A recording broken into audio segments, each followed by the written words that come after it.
I want to make a video here on this interesting old gun that I picked up. I picked it up at a gun show a while back, and it's actually quite an interesting firearm. This is a Springfield Model 1871 rolling block. It's just like the Remington rolling blocks that you see all over.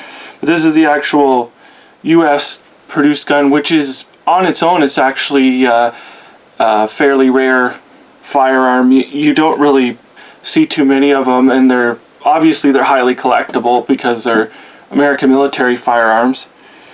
It would have originally been chambered in 5090, and I'll just show some of the little things on this gun. Now, this gun is exactly how I got it. It's got quite a bit of rust just starting on the outside of it, and it's just how I got it. The actual internals, I've taken this apart, and the internals are perfect. There's nothing wrong with them at all. It's a completely functional firearm. I don't know if I'll be able to show the markings because they're on there, but the eagle itself is quite a bit faded. It's very shallow, but the markings are right there with the Springfield. The other side is a little bit nicer. Might be able to read the model right there, 1871. What's interesting about this gun is the barrel. If you notice the barrel, these caps and the length of it, the barrel bands, also this piece of wood, and I'll show it closely in a moment. But this gun, what I believe is, because I'm not 100% sure, there's no real markings on this barrel. I've went over it, and I'll tell you the reason behind that, why there's no markings on it also. I believe it's actually a Belgian barrel, because as I stated, these American produced guns in 5090 are quite rare.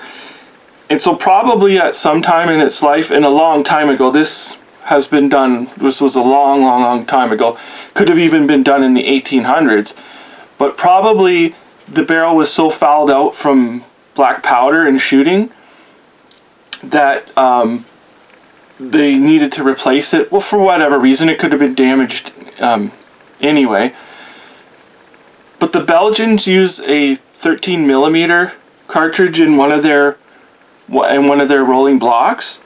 So I believe what happened is they took the 13mm barrel, because it's the closest to the American 50 caliber, and they've rebarreled this action with the Belgian barrel, and they've cut the chamber area and rechambered it to 5090 once again.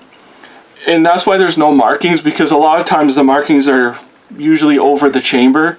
I can't find any. I've taken it apart. I can't find any markings on it. So I believe that's what happened. And then in order to use the original, this is the original sight, and they've just used this a little bit of wire here to actually fasten the sight down, and it's on there pretty good. I'm assuming I would not take this off and then hope it goes back on again, because it's on there solid, and I'm assuming it's okay. I don't think it would move or anything for as far as shooting goes. And then they also had to, because that piece being removed, the way this stock is, it sort of tapers as it goes. So since they had to remove that much material, they had to add this little wooden block on here, which has been pinned on or nailed on, however you want to see it. And it works perfectly fine. And it's maybe just a tad loose.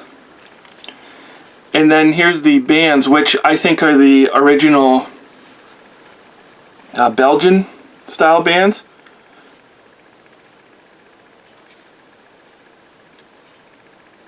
So here's the whole firearm here. It's just just interesting. The property mark for the US property mark is on the butt plate as well.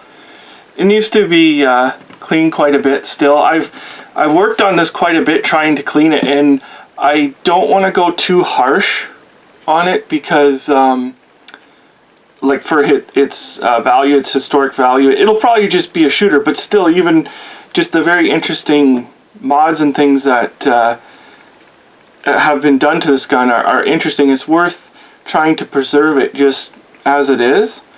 So I may do a video in the future on it once I clean it all up, and hopefully if I could find ammunition, like the 5090 ammunition, just like it doesn't exist. It'll probably have to be made or something. I cannot find it. So other than that, I guess this is the rifle here, the 1871 Springfield, and thank you for watching.